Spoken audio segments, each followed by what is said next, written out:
Hello বন্ধুরা, আজ আবারও চলে এসেছি একটা নতুন ভিডিও নিয়ে। গত 3 জুন 19শে জ্যৈষ্ঠ বাবা লোকনাথের তিরোধান দিবস ছিল। সেই উপলক্ষে আমার বাড়িতে প্রতি বছর লাস্ট 8 বছর ধরে এই পুজোটি করা হয় এবং সেটাই আপনাদের সাথে শেয়ার করব। বাবা লোকনাথকে বেলা 11:15টার মধ্যেই ভোগ দেওয়া হয়েছিল।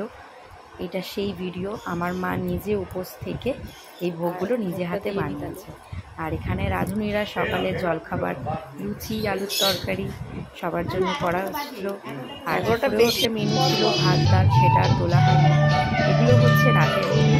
আলুর দম, ফ্রাইড রাইস, চাটনি, আমের সঙ্গে ছিল পাঁপড়। আর বাবার ভোগ মিলিয়ে মিশিয়ে সব একটু একটু করে দেওয়া। আর অনেক আমও কাটা হয়েছিল, মিষ্টি আম সব দেওয়া হয়েছিল সবাইকে। তো এইভাবেই পুজোটা আমরা সম্পন্ন করেছিলাম। অনেক লোকজন হয়েছিল বিকেলে, 300 থেকে 350। কিন্তু সেই সময় যেহেতু নিজের বাড়ির কাজ, বুঝতেই পারছো, একটুও সময় পাইনি আর সেই ভিডিওটা করার। তার উপর সঙ্গে আমার একটি ছোট্ট মেয়েও থাকার কারণে আরোই হয়ে ওঠেনি। কিন্তু পুজোটি খুব ভালোভাবেই হয়েছে। সবাই খুব ভালোভাবে এসে বাবার দর্শন করেছে, খাওয়া দাওয়াও তাদের সম্পন্নভাবে হয়েছে। লাস্টে কিছু ছবি দিলাম আমার মায়ের, আমার মেয়ের সাথে এবং আমারও। আপনারা আশা করি ভালো থাকবেন। আবারও দেখা হবে নেক্সট ভিডিওতে।